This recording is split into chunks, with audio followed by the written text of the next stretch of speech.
Okay, we're back with Thomas Taylor's dissertation on the philosophy of Aristotle, and there was some very interesting stuff last time where we got deeper into this theory of matter. Simplicius ended up treating matter not as the kind of pure privation, but as this kind of most rudimentary aspect of form that can become embodied, and it is a flowing from being into non-being. It's also an indeterminate quantity. Quantity is the first of the 9 categories of accidents, and so it's interpreted by Simplicius to be the most basic. So you take the most basic category of accident and go down to the most rudimentary property in that category, and then you have the indefinite version of that, and that's the simplest possible body, and it is just this indefinite quantum, and they even call it a quantum, which is pretty cool. So let's see. Other stuff recently was dealing with the supposed differences on first principles of the pre-Socratics. Simplicius tries to harmonize them and say they're discussing different aspects of things, but ultimately most of them agree. It's not clear whether that's particularly with an eye to Anaxagoras, Empedocles, the Pythagoreans, the Eleatics, which I think a stronger case can be made that they're all in continuity, versus, say, like the atomists, who might still not be left into this kind of pre-Socratic synthesis that Simplicius is talking about. But okay, we'll pick up with chapter 7. This should now be Thomas Taylor's writing. Most of what we've been reading has been long quotations from Simplicius. So, chapter 7. The next dogma of principal importance in the physiology of Aristotle is that concerning nature, a word but little used in modern philosophy, and the accurate definition of which is at present utterly unknown, that the reader, therefore, may see how admirably Aristotle has penetrated into the very essence of nature, and that he was deservedly called by the ancients the daimon of nature. I shall cite what he says on this subject, and subjoin the excellent commentary of the most acute and accurate Simplicius. Aristotle, then, begins the second book of his Physics as follows, quote, "Of beings, some subsist from nature, but others through other causes. From nature, indeed, animals subsist and their parts together with plants and simple bodies, such as earth and fire and air and water." And how am I going to hit this footnote? Let's just hit the footnote before we go on. So that's of beings, some subsist from nature. Footnote 1. Aristotle, says Simplicius in the preceding book, so the commentary on the Physics, having discovered the first elementary principles of natural things, and having shown that generations are from contraries, the most common of which are form and privation, and having also demonstrated concerning matter that it is the subject to contraries, that it is inherent in the composite, is unbegotten and incorruptible, and such other particulars as it belongs to a physiologist to assert of it, in the present book speaks concerning nature, since it was requisite that he should now discourse about the formal and producing cause. For consequent to what had been said in the preceding book, it became necessary to speak concerning the elementary formal principle, and thus to pass on to the producing and final cause, since form subsists in the composite as an element, and is considered as a producing cause, both according to nature and definition. In the second place, since some say that nature is form, and others that it is matter, and those speak more properly who assert that it is form, the speculation of nature is necessarily pre-assumed in order to the distinction between form and matter. Okay, it's kind of an awkward sentence, just saying that a definition of nature is raised, or a speculation about nature is raised if we're going to discuss form and matter. because that's one of those controversies, whether nature pertains more to form or matter. In the third place, matter, since it is the subject both to things artificial and natural, possesses the same theory. But with respect to form, the artificial has every principle of motion externally, but the natural internally. Hence, it is necessary that he who intends to speak about natural form should, in the first place, distinguish things which have a natural, which have a natural from those which have not a natural subsistence. Besides, a discourse concerning nature is appropriate in this place, for in the first book he investigates all the common principles of mutation. Hence, he also considers the exemplars of artificial mutations, viz., that which is musical, and that which is void of music.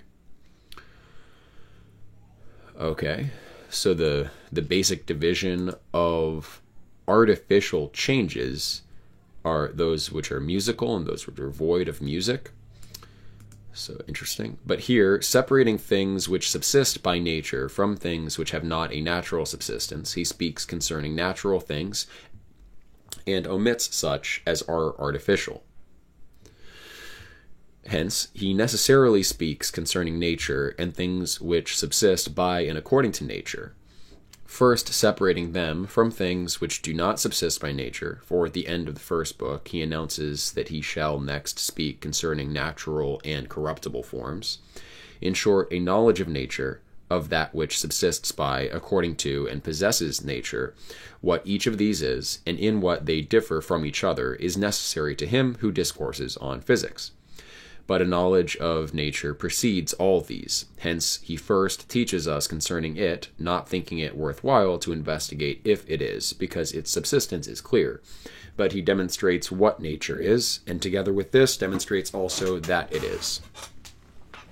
And since both the mathematician and the physician are conversant with things which are governed by nature, the physiologist also shows the difference of these with respect to each other, in the meantime unfolding things pertaining to causes, viz., in how many ways they are predicated, and adducing instances according to each signification. Since also some assert that chance and fortune are causes, as those who say that anything is produced from these, and others contend that good and evil are principles, asserting at the same time that their separation into contraries is from fortune or chance. Hence also he distinctly treats of fortune and chance, elegantly confuting the opinions of those prior to him, because though they considered these as causes, yet they said nothing about them. Simplicius also well observes that Aristotle employs in this book a clearer doctrine, since it is easier to understand him here, both in the order of the problems and in his diction.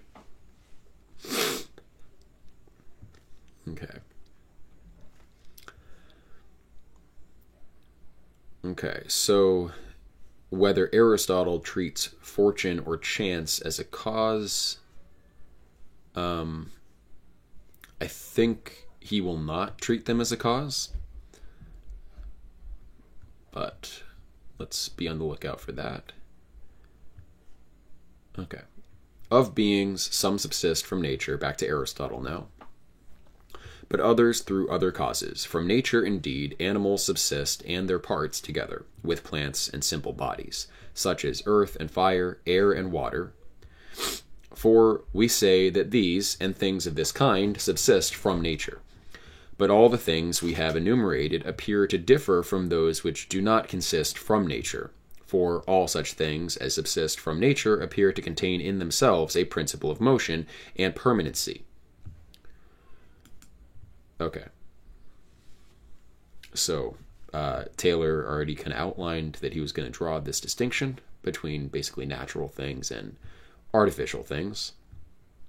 2, the word used by Aristotle here is xasis. No, I can't tell what the first letter there is. Let's just say it's stasis. I really can't tell. Which I have translated permanency and not rest. For the proper word for rest is eremia, And Simplicius observes that not every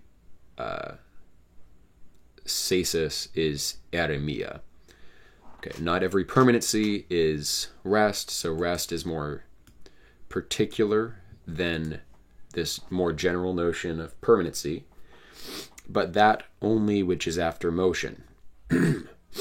So a arimia, that kind of rest, only applies when motion has ceased, whereas permanency, I don't think I'm getting the first letter right, but I'm just going to keep saying stasis.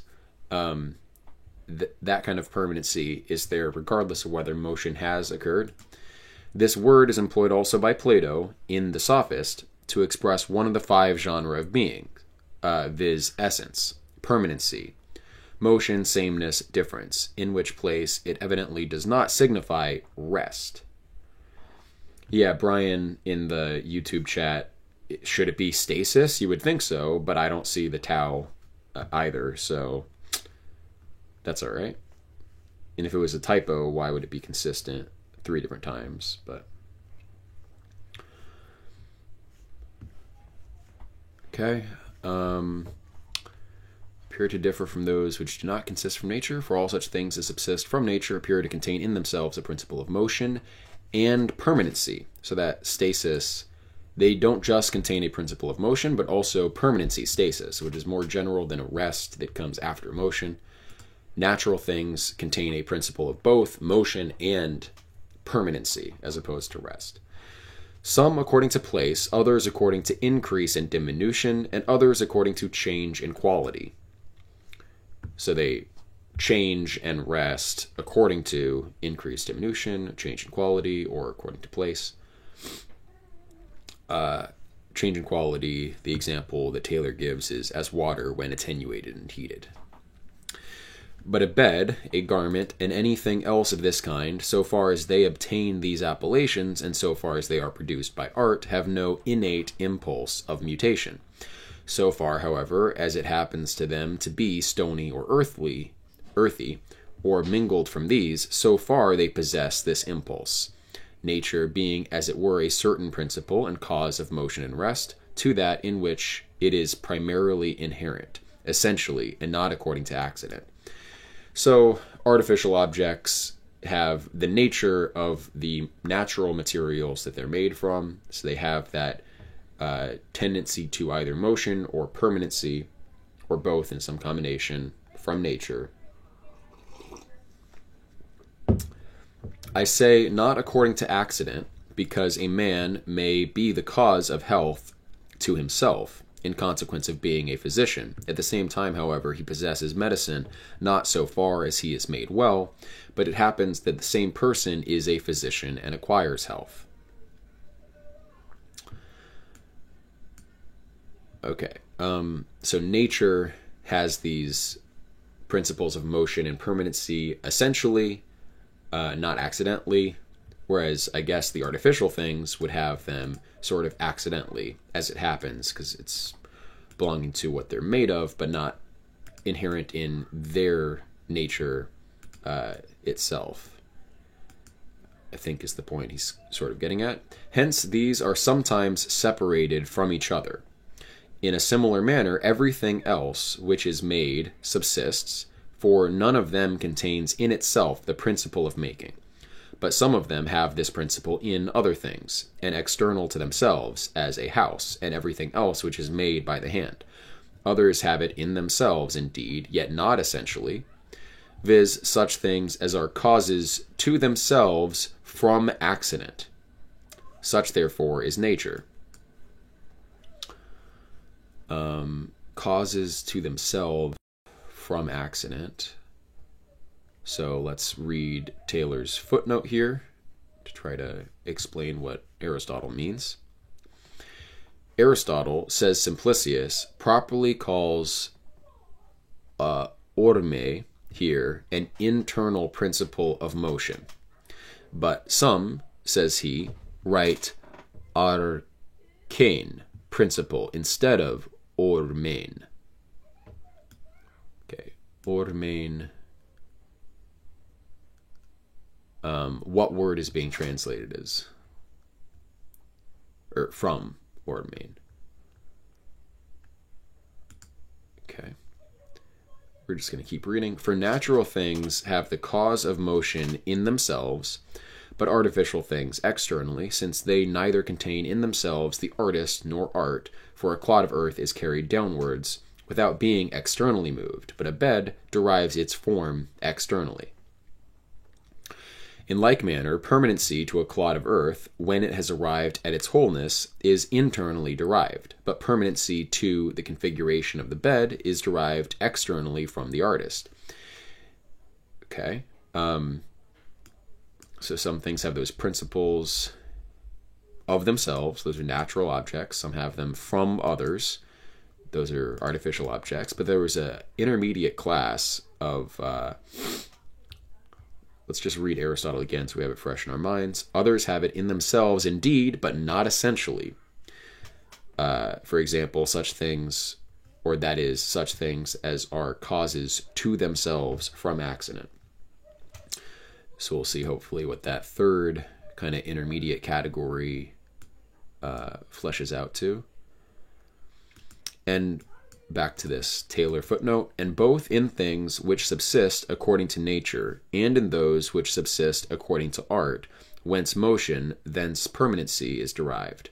For of things which are naturally moved according to place, and also according to increase and change in quality, some having arrived at their proper place, others at their proper magnitude, and others at their proper form, naturally stop. And neither are they changed to infinity, nor is the cause of their permanency external to them, but from themselves. A bed, however, a garment, and in short, artificial things, so far as they are artificial, possess the principle of motion and permanency externally. Nevertheless, so far as a natural body is the subject of each of these, and is either wood or wool, or some other simple or mixed body, so far as these also contain in themselves the principle of motion and permanency. So again, those principles are derived from the materials of artificial objects. If, therefore, all natural things possess this in themselves, but things artificial, so far as artificial, do not, but so far as they are natural, also possess these, this will be the peculiarity of natural things, so far as natural, to possess in themselves the principle of motion. Hence, it is necessary that nature is nothing else than the principle of motion and permanency, in which it is primarily inherent, essentially, and not according to accident. So that's, okay, good. Nature is equated with the principle of motion and permanency. We still haven't looked at this third category. That's going to be the next paragraph here. So all of this is clear enough, I think.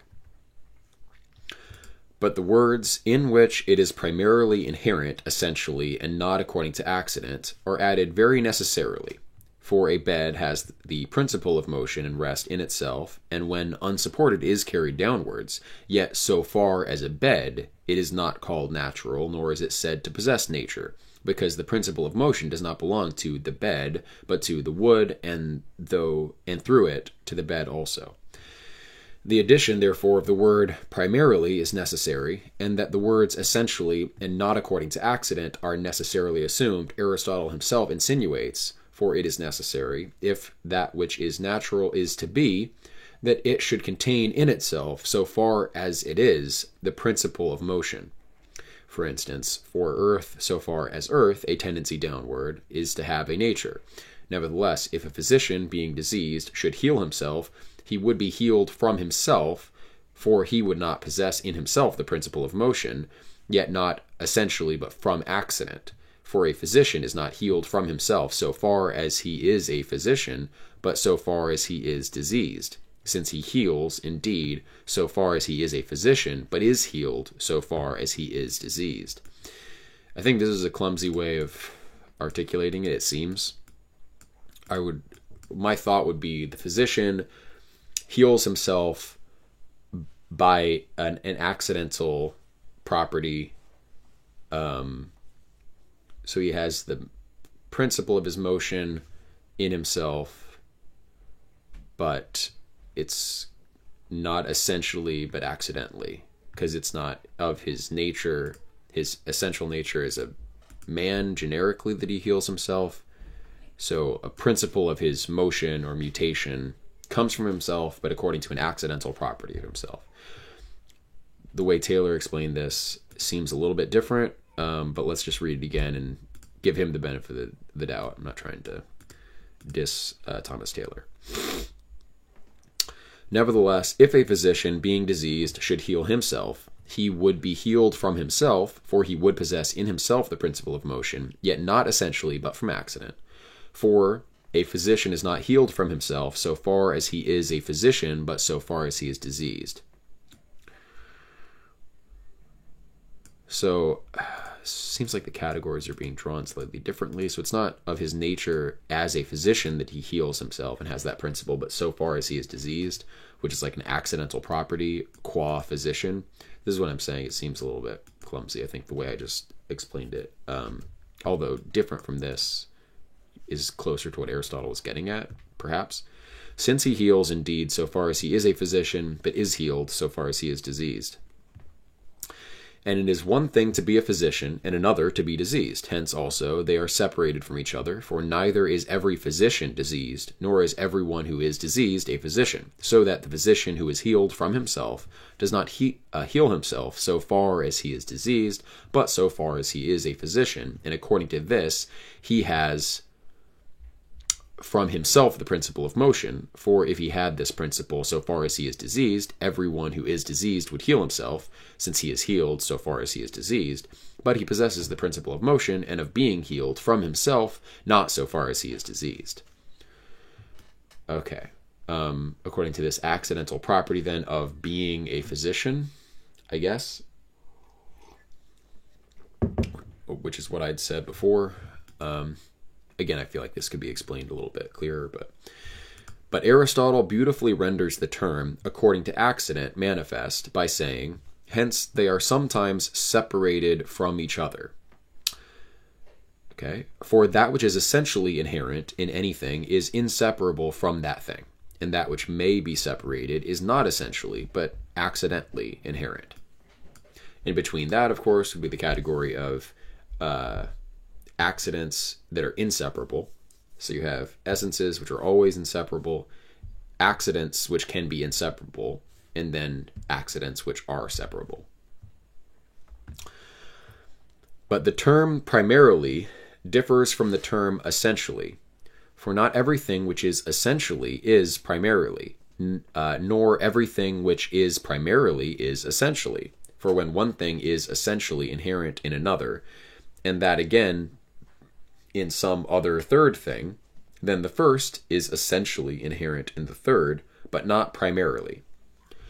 So it's in the essence, but it's not the primary characteristic of the thing. Thus, for instance, the equality of 3 angles to 2 right is essentially inherent in a triangle so far as it is a triangle. Triangle also is essentially inherent in the isosceles, and hence the possession of 3 angles equal to 2 right is essentially inherent in the isosceles, for so far as it is isosceles, it is a triangle, and so far as it is a triangle, it has angles equal to 2 right.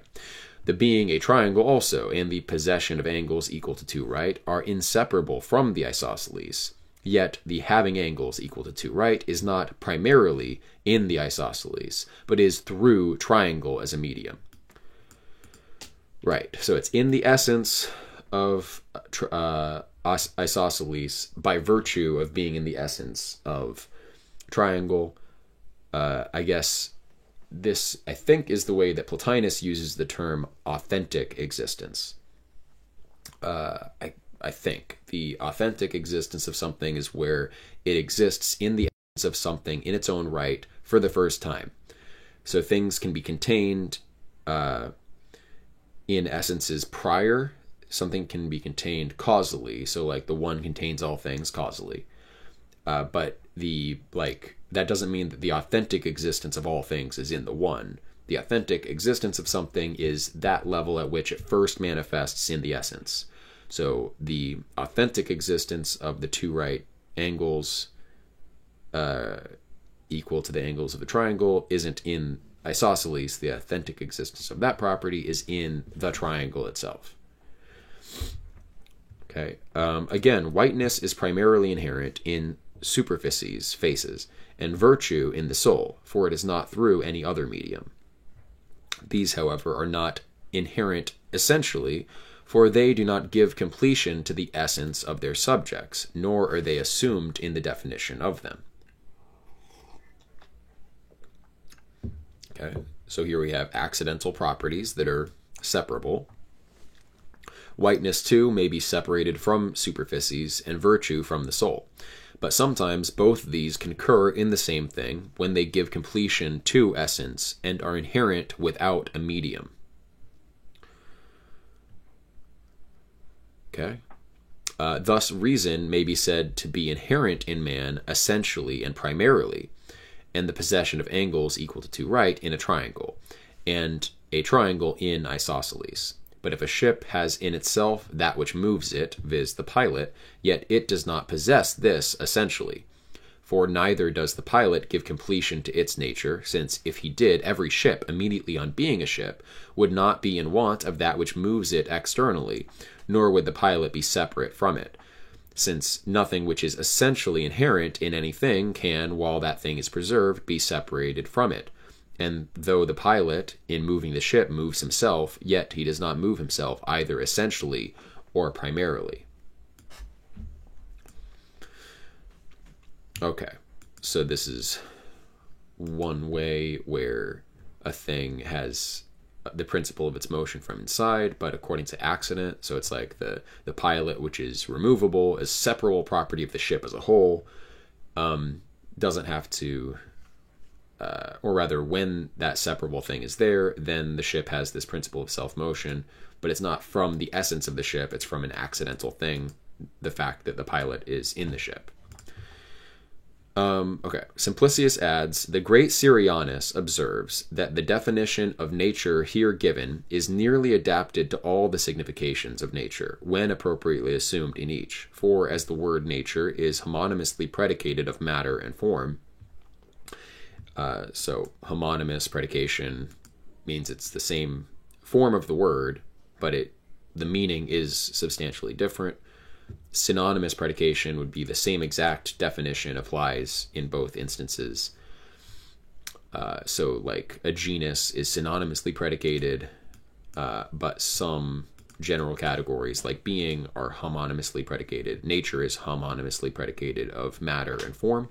When we talk of the nature of matter, it's a different kind of thing than the nature of form, but there's some analogy to the two types of nature, which merits having the same name, one would assume. Okay. For as the word nature is homonymously predicated of matter and form, and of that which is, as it were, a germination, thus also the present definition must be directly understood of that which is properly called nature, but according to analogy of other principles. For other natures are also principles of motion, but not after the same manner. Okay, so this began back here. So that third category, others have it, their principle of motion, in themselves, yet not essentially, viz. Such things as are causes to themselves from accident. So like there happens to be a pilot in the ship, or the physician happens to heal himself qua this accidental property he has of being a physician. Such, therefore, is nature. But those things possess nature which contain a principle of this kind. And all these are essences or substances, for nature is always a certain subject and is in a subject.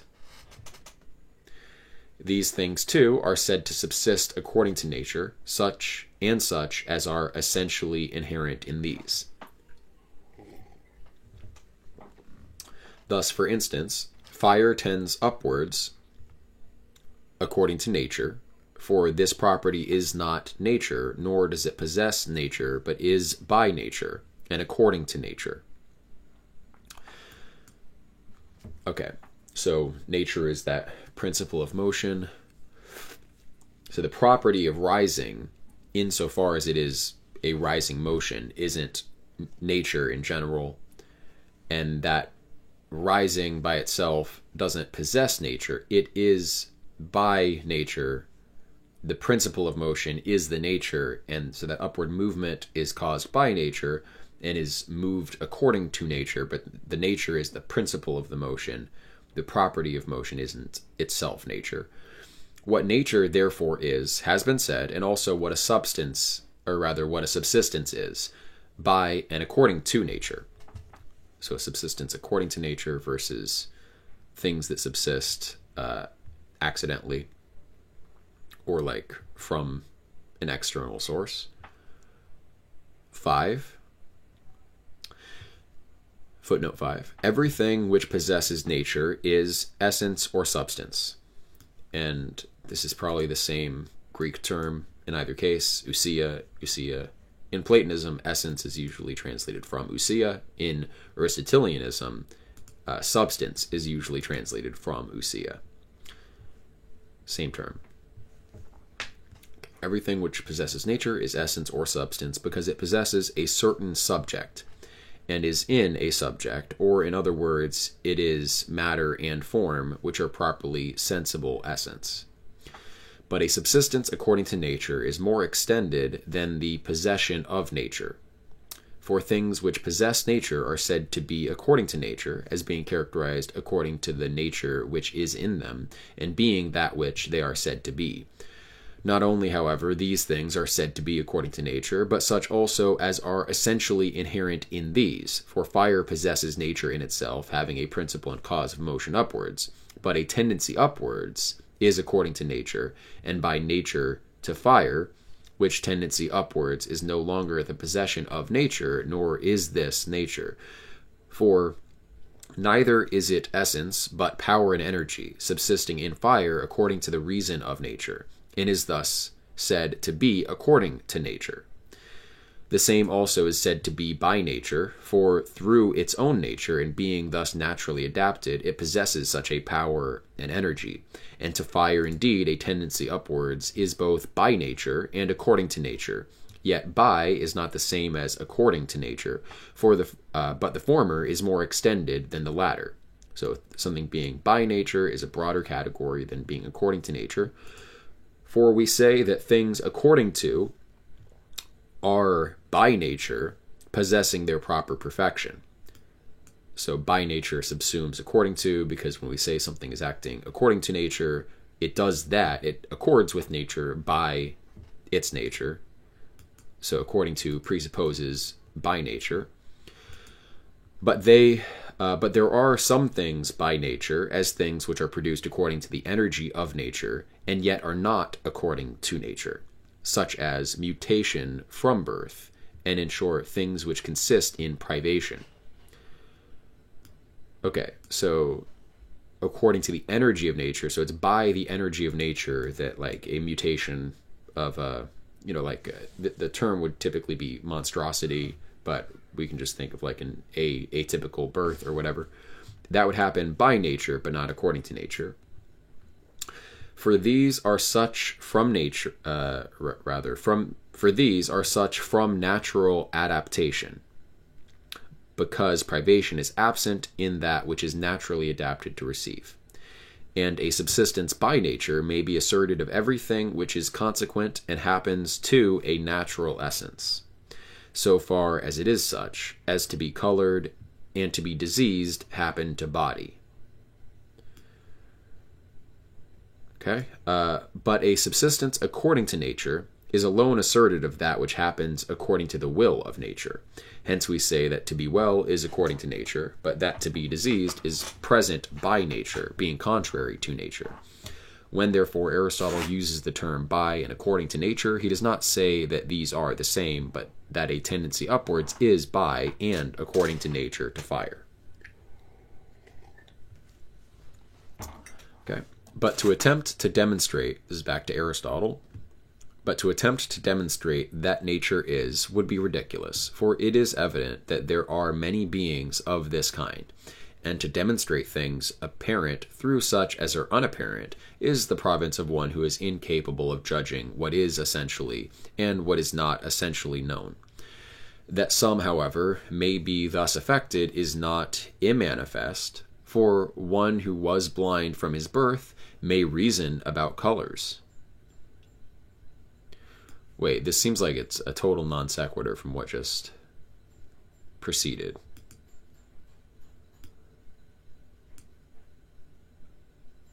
Oh, okay. I see. Yeah, someone may be affected in that he is incapable of judging what is essentially and what is not essentially known. So someone could reason about colors without knowing what is the essential nature of colors. 6, from what he has heard about colors. Okay, so someone could want to talk about nature but not like have that insight into the essence of it. But ordinary people won't have this difficulty. Or at least like people who attend to the nature of things correctly won't have this difficulty. So that men of this kind must necessarily discourse about names, but understand nothing of the subject of their discourse. But to some, nature and the essence of things which subsist from nature appear to be that which is first inherent in everything, and which is essentially destitute of order and ornament. Okay, so is this a contrary view, then? It seems like. To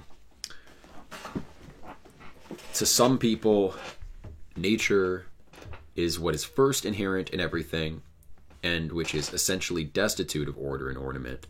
So that's like the conception of nature as pertaining to matter, as opposed to the kind of conception of nature as pertaining to form, in the sense of a principle is like the formal aspect of a thing. Even a principle of motion is a kind of reason principle that is more like form than it's like matter. Okay, so now we're looking at those who think that nature is in what is first subsisting and essentially destitute of order and ornament. Thus, for instance, wood is the nature of a bed, and brass of a statue, of which, according to Antiphon, this is a token, that if someone should bury a bed, and the rottenness should receive a germinating power, a bed would not be generated, but wood, as if the disposition, which is according to rhythm and art, were inherent from accident, but the essence that which remains, and which to these things is continually passive. Okay, let's just read this footnote real quick. 7, it appears from Simplicius that in the more early editions of the Physics, nomos, law, was written instead of rhythmos, rhythm. He also observes that morphe, form, is called rhythm. Okay, interesting. So maybe that explains that initial separation or division that Aristotle did between things that subsist according to music and things that don't.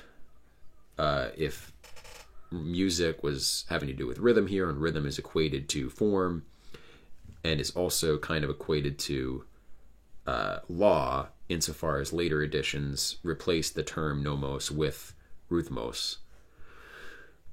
Interesting. Let's back up a little bit and look at this sentence again.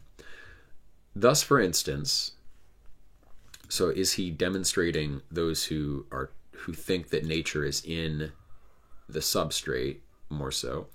Thus, for instance, wood is the nature of a bed, and brass of a statue. Right, the matter. That's what they're saying. The nature is the matter, basically. Of which, according to Antiphon, this is a token. So this is evidence of that view, that if someone should bury a bed and the rottenness should receive a germinating power, a bed would not be generated, but would, as if the disposition, which is according to rhythm and art, were inherent from accident. But the essence, that which remains, and which to these things is continually passive. Okay, so if we remove the kind of structuring principles of the bed, that which remains, which is unstructured, unadorned, is the true nature, and that is the wood itself. but I think Aristotle's disagreeing with this view. If also each of these is affected after the very same manner towards something else, as for instance brass and gold towards water, but bones and wood towards earth, and in like manner anything else, these things, he says, are their nature and essence. Hence by some earth, by others fire, by others air, and by others water is said to be the nature of all things, or rather nature of things. And by others this is asserted of some, and by others again of all these. For that which some one of these apprehends to be a thing of a certain quality, whether it be one or many, this and so many, they say, is every essence, for all other things are the passions, habits, and dispositions of these. They also asserted that any one of these, whatever, is perpetual because no change is produced in them from themselves, but that other things are infinitely generated and corrupted. According to one mode, therefore, nature is thus denominated, viz., the first subject matter to everything which contains in itself the principle of motion and mutation. So that's an alternative definition. But after another mode, it is denominated form, which subsists according to definition. For as art is called that which subsists according to art, and that which is artificial, so likewise nature is both called that which is according to nature and that which is natural. So maybe Aristotle's not arguing against this conception of nature as the first substrate of things, first subject of things which contain a principle of motion and mutation. So he calls nature both the principle of motion and mutation and the first subject to everything which contains that. So that's two different senses of nature. Maybe Aristotle will argue against the latter sense, but not sure. Nor must we say that anything, for instance a bed, possesses a subsistence according to art, if it is a bed only in capacity and has not yet the form of a bed.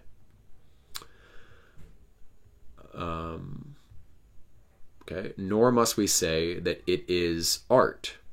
Neither in things which consist from nature must this be asserted, for that which is flesh or bone in capacity does not yet possess its proper nature until it receives its form according to definition, by defining which we say what flesh is or bone. Nor does it subsist by nature, so that the nature of things which contain in themselves a principle of motion will be after another manner morphe and form, which are not separate except according to definition. Okay, so it seems like Aristotle is arguing against that notion of nature as matter.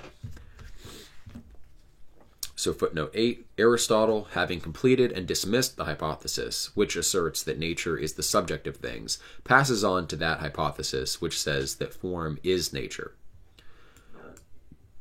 Yeah, I thought he was still trying to address the previous argument, but I guess Aristotle has moved on and now is addressing some other notion of nature as synonymous with form.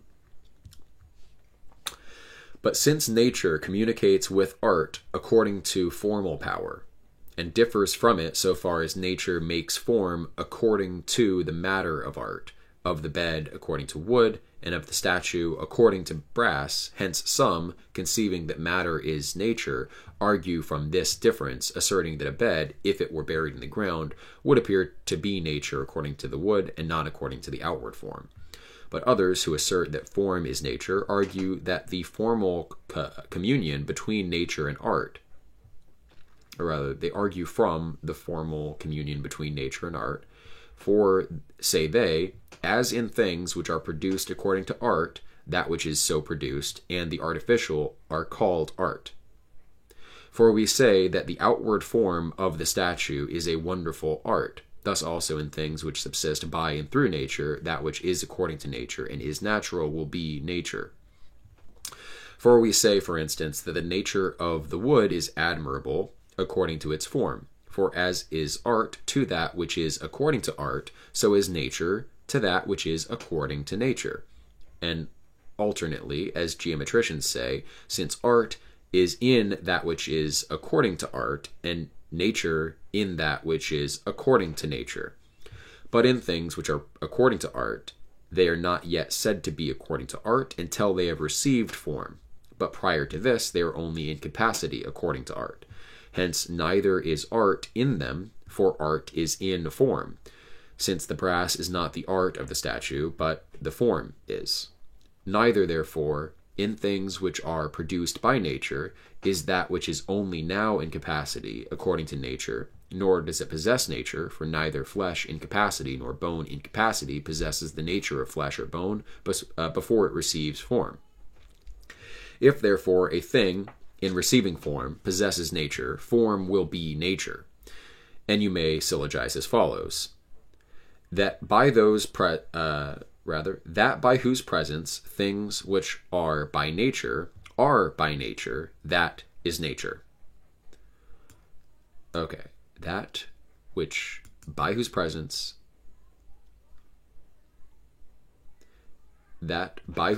things which are by nature, that is nature. What makes things to be by nature is the nature of the thing. But things which are by nature are so through the presence of form. Form, therefore, is nature. But since form is twofold, the one according to morphe, but the other according to reason, through which we define what everything is, according to morphe alone we assign the figure, color, and magnitude of superficies. But through the form, which subsists according to reason, eidos, we assign a subsistence according to the uniform type of an evolved definition, which also, as well as the name, concurs with the definition.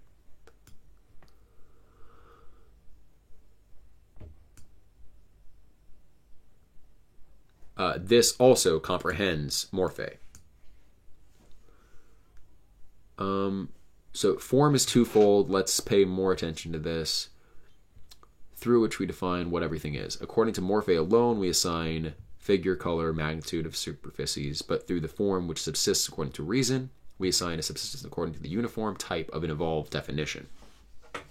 So there's form as the reason principle, and then there is the most direct form of the thing. It's direct figure, direct color, direct magnitude, but the uniform type of an evolved definition is, I think, the reason principle of the essence of the thing.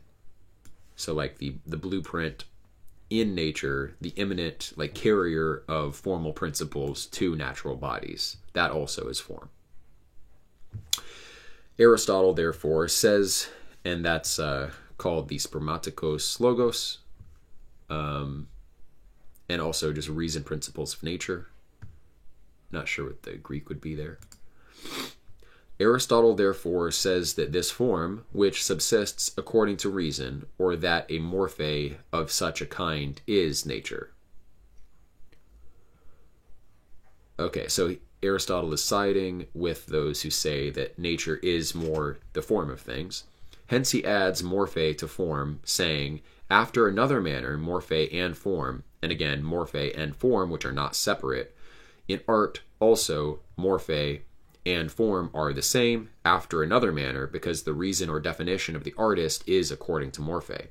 And this also shows that nature is form, for if the nature of everything consists in its being, and the being of everything is in form, according to reason and definition, hence definitions being converted with the things defined, nature will be form.